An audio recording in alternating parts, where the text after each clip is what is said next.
During the past month, one of the biggest headlines in aviation from Southeast Asia was the announcement by the Qantas Group about the closure of its Singapore-based budget subsidiary, Jetstar Asia. After operating for nearly 2 decades from the highly competitive aviation hub of Singapore's Changi Airport, Qantas decided to close the airline as part of a restructure and reallocation of its resources within the airline group. Within a few years after its launch, Jetstar Asia strengthened its presence in Singapore with the acquisition of another former budget airline from the city-state, Valuair. While operating as a budget airline, some could argue that Valuair offered more than just low fares. Today, Valuair is now part of Singapore's aviation history, though it played an important role for Qantas and Jetstar Asia before the brand was closed for good by the mid-2010s. So in this video, we'll take a look at the short history of Valuair and the role it played for Jetstar Asia in Singapore. The story of Valuair begins in the late 1990s and the early 2000s, which was a time of change in Southeast Asia's aviation industry as low-cost carriers, LCCs, began to form. Among the big players that emerged from this period that continues to operate to this day are Cebu Pacific in the Philippines and the AirAsia Group in Malaysia, which has since expanded with its subsidiaries based in the region. While small, Singapore has and still is one of the more powerful countries in the region. It arguably has the best hub in Southeast Asia with Changi Airport. So looking to capitalize on this and Singapore's position and the rise of budget airlines, a group of the city's businessmen, including former employees and executives of Singapore Airlines, formed what would be Singapore's first budget airline entry, Valuair. Leading this new venture would be its chairman, Lim Chin Beng, who himself was a prominent figure in Singapore's aviation scene. Lim previously served as the managing director and eventually became the deputy chairman of Singapore Airlines before retiring from the company in 1996. The company would then name another former Singapore Airlines executive, Sim Kai Wee, as its CEO. Ahead of the first flights of the newly formed Valuair, Lim and the company would reveal that the airline would be a variation of the low-cost model, saying it would be more in line with US-based JetBlue. While offering lower fares than the full-service competitors, Valuair would add some frills including meals, extra seat pitch, interline agreements, and more comfort. After acquiring Airbus A320 aircraft to lease, Valuair's first flight would take place on May 5, 2004. Operating between Singapore and Bangkok, it was the launch of Singapore's first budget airline. After making headlines and the initial excitement, it would not be long before the problems and stiff competition would eventually catch up with the ambitious budget airline. The team behind Valuair had ambitious plans which included flights beyond Southeast Asia to cities in Australia, though it would not be long before tough and well-backed competition would eventually make their entry.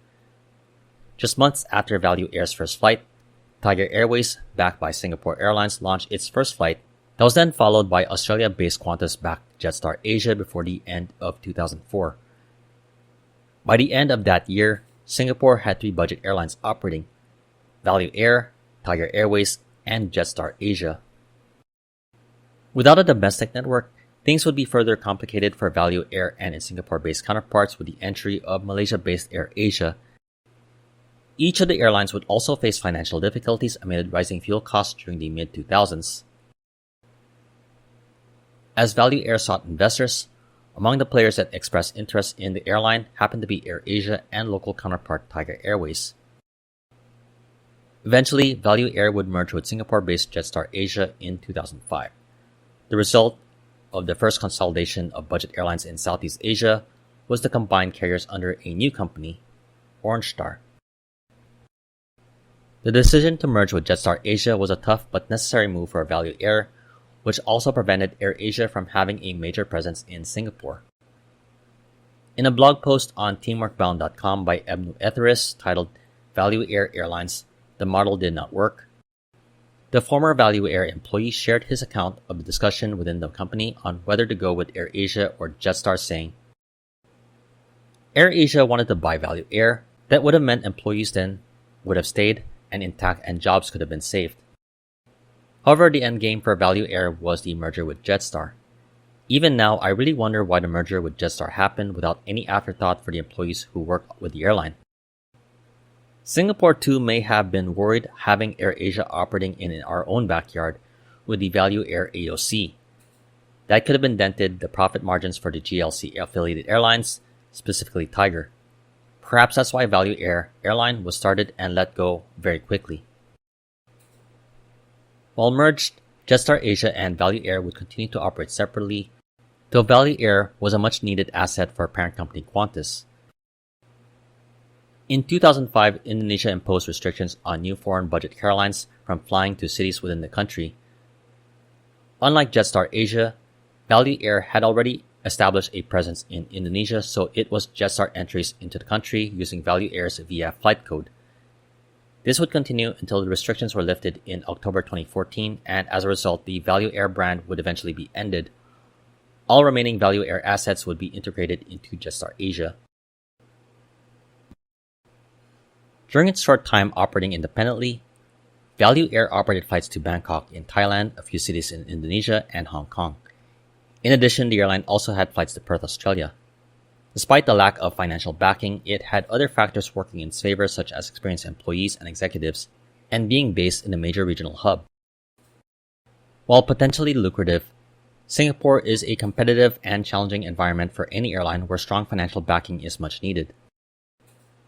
Even with great ideas and experience, it is a lesson that those factors does not always translate to success, especially in forming an airline.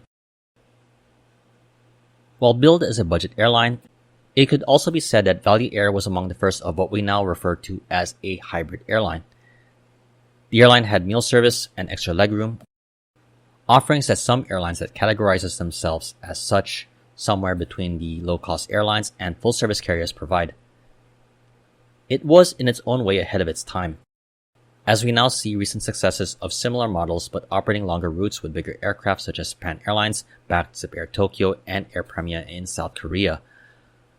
However, we have also seen failures trying to implement a similar model, such as with Hong Kong-based Oasis Hong Kong Air.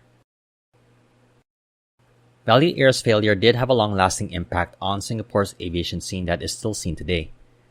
Singapore is already well served by a variety of airline options to choose from, flying to and from the city-state, including local and foreign budget airlines offering lower fare options, further boosting Singapore's status as a regional hub.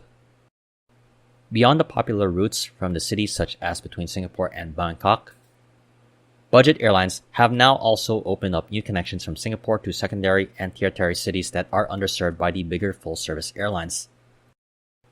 Even with the upcoming closure of Valuair's successor Jetstar Asia, Singapore will continue to be a major hub for budget carriers in Southeast Asia. Have you ever flown with Valuair or have previously worked with the airline? I definitely would love to hear your experiences.